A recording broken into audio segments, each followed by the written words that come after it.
គម្រោង Aeon Mall នៅកម្ពុជា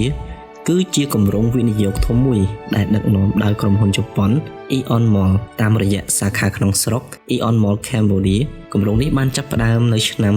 2012ហើយបានអភិវឌ្ឍផ្សារទំនើបចំនួន3នៅរាជធានីភ្នំពេញទី1គឺ Aeon Mall ភ្នំពេញបានបើកដំណើរការនៅខែមិថុនាឆ្នាំ2014ជាមួយនឹងទឹកប្រាក់វិនិយោគប្រហែល$205 លានអាមេរិកទី2 Aeon Mall Santok City បានបើកដំណើរការនៅខែឧសភាឆ្នាំ2018ជាមួយនឹងទឹកប្រាក់វិនិយោគប្រហែល$120 លានអាមេរិកទី3គឺ Aeon Mall មានជ័យឬក៏យើងហៅថា Aeon Mall 3បើកដំណើរការនៅខែធ្នូឆ្នាំ2022ជាមួយនឹងទឹកប្រាក់វិនិយោគប្រហែល$289.6 លានអាមេរិកចំពោះម្ចាស់ភាគហ៊ុននឹងការដឹកនាំសាងសង់គម្រោង Aeon Mall មានជ័យគឺជាគម្រោងធំបំផុតរបស់ Aeon នៅកម្ពុជាដែលមានទំហំធំជាង Aeon Mall ភ្នំពេញនិង Aeon Mall Santok City គម្រោងនេះមានគោលបំណងផ្ដល់បទពិសោធន៍លក់រាយបែបទំនើបនិងជួយអភិវឌ្ឍសេដ្ឋកិច្ចក្នុងតំបន់ Aeon Mall Cambodia ជាសាខារបស់ Aeon Mall ដែលជាក្រុមហ៊ុនមួយក្នុងក្រុមហ៊ុន Aeon Group ដែលមានមូលដ្ឋាននៅប្រទេសជប៉ុនក្រុមហ៊ុន Hyundai Engineering ពីប្រទេសកូរ៉េខាងត្បូងដែលបានជ្រើសរើសសម្រាប់ការសាងសង់ Aeon Mall មានជ័យក្រុមហ៊ុនBennoy ដែលមានមូលដ្ឋាននៅចក្រភពអង់គ្លេសត្រូវបានជ្រើសរើសសម្រាប់ការរចនាគម្រោងនេះទិន្នន័យសាងសង់សម្រាប់ Aeon Mall មានជ័យទីតាំងស្ថិតនៅលើបណ្ដោយផ្លូវសម្ដេចតេជោហ៊ុនសែនក្នុងសង្កាត់ចាក់អង្រែក្រោមខណ្ឌមានជ័យរាជធានីភ្នំពេញដែលមានទំហំដីប្រហែល174,000 ម៉ែត្រការ៉េផ្ទៃជួលសរុបប្រហែល98,000 ម៉ែត្រការ៉េចំនួនកន្លែងចតរថយន្តបានប្រហែល4,000 គ្រឿងដែលមានរយៈពេលសាងសង់គឺ27ខែការបរិច្ឆេទចាប់ផ្ដើមសាងសង់គឺនៅខែតុលាឆ្នាំ2020ហើយបានបើកដំណើរការនៅខែធ្នូឆ្នាំ2022ផ្សារទំនើប Aeon មានជ័យ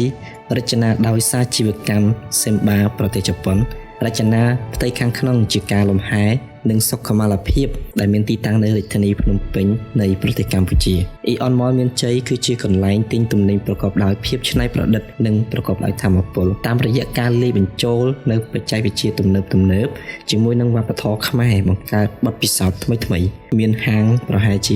250ហាងរាប់ចាប់ពីម៉ូដរបៀបរស់នៅអាហារនិងការកម្សាន្តរហូតដល់បន្ទប់តាំងបង្ហាញលើសពីនេះវាមានស្ទូឌីយោពាណិជ្ជកម្មផ្ទាល់សាលព្រឹត្តិការណ៍ដ៏ធំបំផុតរបស់ប្រទេសកម្ពុជាសួនកម្សាន្តខាងក្រៅនិងគ្រឿងបរិក្ខារចម្រុះជាច្រើនវាបម្រើជាហេដ្ឋារចនាសម្ព័ន្ធការរស់នៅដ៏ទំនើបដែលពីមុនមិនធ្លាប់មាននៅប្រទេសកម្ពុជានៅកណ្ដាលផ្សារទំនើបយើងបានបង្កើតលំហដែលមានទំហំប្រហែល10,000 ម៉ែត្រការ៉េដែលមានកម្ពស់ប្រហែល30 ម៉ែត្ររួមបញ្ចូលនៅផ្លាកសញ្ញា Digital ដ៏ធំនិងទំនើបបំផុតរបស់កម្ពុជាគេបានដំឡើង Sky Bridge ដែលមានកញ្ចក់ពេញលេញដែលអាចផ្ទុកមនុស្សបាន200នាក់ក្នុងពេលដំណើរគ្នាអ្នកទស្សនាអាចទទួលបាននូវបទពិសោធន៍ដ៏អស្ចារ្យពីកម្ពស់18 ម៉ែត្រពីកម្រិតដីមិនតែប៉ុណ្ណោះគេបានរៀបចំបរិយាកាសដែលជួយសម្រួលដល់ការប្រតិបត្តិតាមលំហនិងការផ្សាយព័ត៌មាននិងធ្វើឲ្យផ្សារទំនើបទាំងមូលក្លាយជាកន្លែងរៀបចំព្រឹត្តិការណ៍ដ៏ធំមួយក្រៅពីនេះផ្សារទំនើបនេះក៏រួមបញ្ចូលទាំងស្លាយសម្រាប់ក្មេងដែលតភ្ជាប់ពីជាន់ទី3និងជាន់ទី2និងផ្លូវដើរប្រវែង250 ម៉ែត្រនៅជាន់ទី3សម្រាប់ការហាត់ប្រាណវាបានផ្ដល់បទពិសោធន៍ជាច្រើនជាងការដើរទិញអីវ៉ាន់និងទទួលទានអាហារហើយអ្នកទស្សនាអាចរីករាយនឹងសកម្មភាពផ្សេងៗសាលព្រឹត្តិការណ៍នេះអាចផ្ទុកមនុស្សបានប្រហែល3,000 នាក់រៀបចំកម្មវិធីផ្សេងៗដូចជាការប្រគំតន្ត្រីសិក្ខាសាលាការតាំងពិព័រណ៍សិល្បៈនិងសូម្បីតែកម្មវិធីមង្គលការជាដើមវាមិនត្រឹមតែបម្រើជាមជ្ឈមណ្ឌលផ្សារទំនើបប៉ុណ្ណោះទេប៉ុន្តែក៏ជាមជ្ឈមណ្ឌលសម្រាប់ការពង្រីកចំណងសហគមន៍នៅក្នុងតំបន់ផងដែរផ្នែកខាងមុខរបស់អគារដែលបែរមុខទៅខាងផ្លូវមានភ្លើង LED ចំណុចនៅលើជញ្ជាំងវាំងននដែលអាចបង្ហាញរាងនឹងអត្ថបទផ្សេងៗដោយផ្អែកលើរដូវកាលឬប្រធានបទព្រឹត្តិការណ៍លើសពីនេះហាងទំនិញសង្កត់ធ្ងន់លើការរួមចំណែករបស់សង្គមដែលផ្ដោតទៅលើការអភិវឌ្ឍនិងការរស់ឡើងវិញនៃវប្បធម៌ក្នុងស្រុកវាបង្ហាញពីជញ្ជាំងសិល្បៈ SDGs ដែលបង្កើតឡើងដោយកុមារបំណែកសិល្បៈ Digital ដោយវិចិត្រករស្ត្រីកម្ពុជានិងរូបភាពស្រមោលដែលជាទម្រង់សិល្បៈប្រពៃណីរបស់កម្ពុជាដែលត្រូវបានទទួលស្គាល់ជាបេតិកភណ្ឌវប្បធម៌អរូបីរបស់អង្គការ UNESCO ក្នុងការបង្កើតលំហនេះយើងបានផ្ដល់អាទិភាពដល់ការអភិវឌ្ឍបរិស្ថាន